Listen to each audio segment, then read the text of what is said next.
right, so on this show right here, what I like to do is I like to dig just a little bit deep into the background of the Ooh, participants.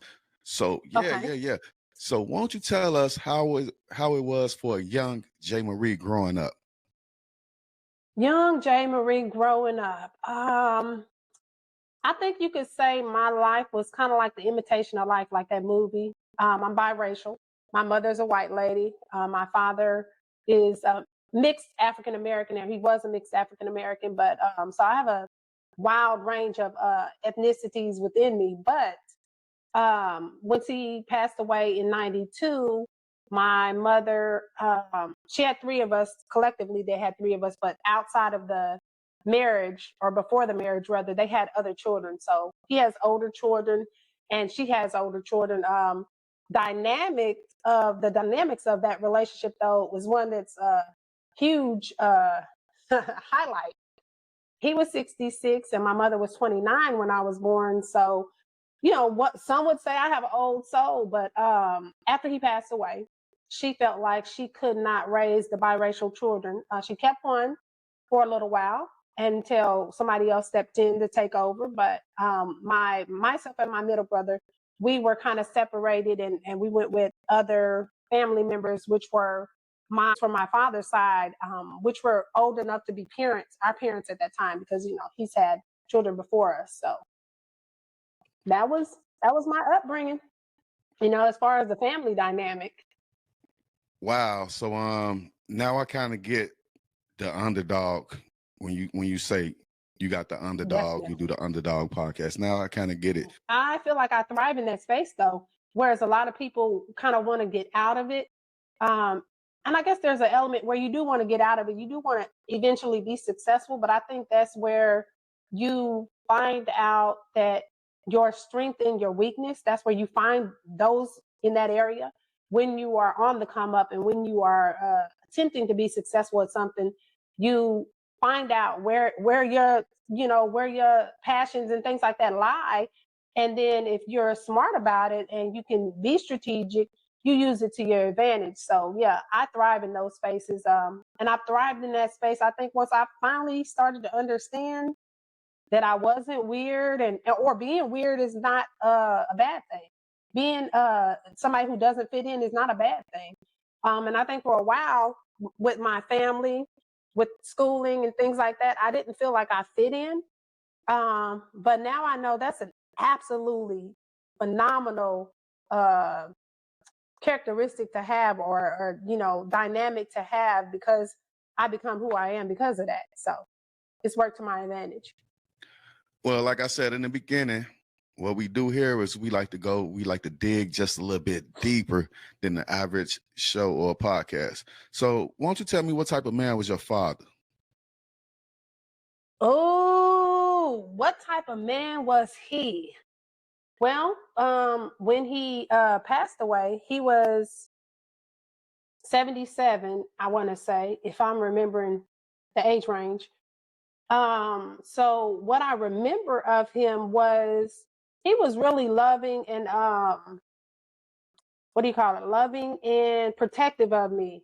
What I found out as an adult, and there's a lot of hearsay, and there's a lot of rumors, and I don't have any way to corroborate or debunk any of it, whether it's true or false. But what I found out was he wasn't the man I thought he was, at least not in his earlier years. He wasn't. So you kind of want to leave that legacy there. Kind of like how they tear up Martin Luther King or Malcolm X, and try to discredit whatever they've done in their careers and things like that, to say, well, they really wasn't the men you think they were. Um, I think women, when they think about their fathers, they think about them being protectors. They think about them being loving and things like that. So you don't want to think about your father being the ain't shit type of nigga that you talk about, or you try to stay away from. But it seemed like he might have been. So, with all due respect to my father, though, I don't know if that's true or not, but I have heard those things. So that's unfortunate. But, hey, I'm an adult. I can appreciate the fact that when I was growing up, I didn't see that. I didn't feel that. So I didn't get that, type of experience. And I think that's something that my siblings probably hated, because I've heard stories about how he treated their mothers and things like that. And it was fucked up. But he didn't treat my mother that way. And I think that was what probably fucked with them the most too, is because she was a white woman and their parents were not white women. Their mothers were not white women. So, you know, it's kind of like I can't apologize or um, remedy any of that shit that he did or didn't do for your mother. So to hold somebody else accountable for it is crazy to me. But I mean, as an adult, again, I get it. You want to deflect, you want to blame somebody, so you blame the easy target. So, hey. Right. And you said your father was 60 something years old and your mom was 29 years old. That's a quite an age gap right there, wouldn't you say? That's almost R. Kelly.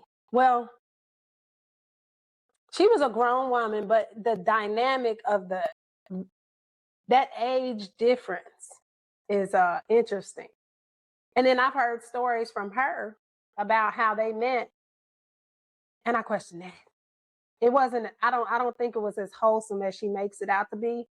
But out of respect, I leave it there. But something tells me, no, no. But Right. that's your parents, so you try to let it be what it is and what it isn't. I think that's where the abandonment and all that kind of thing come from.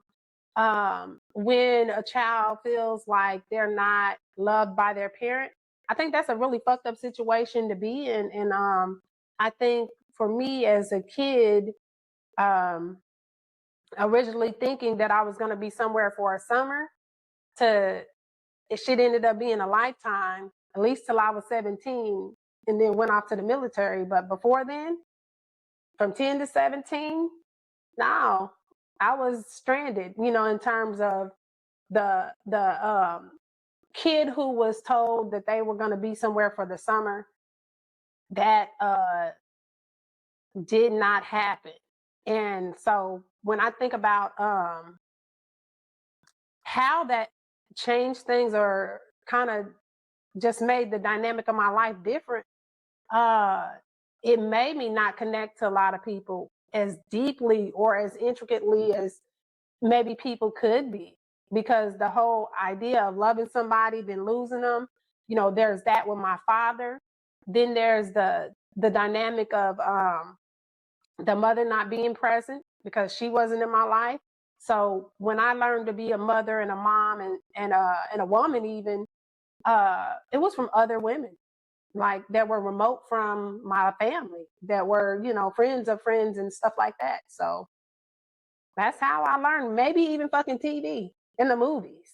Who knows? But somehow, by the grace of God, I did not end up like the mother I had or didn't have thereof. So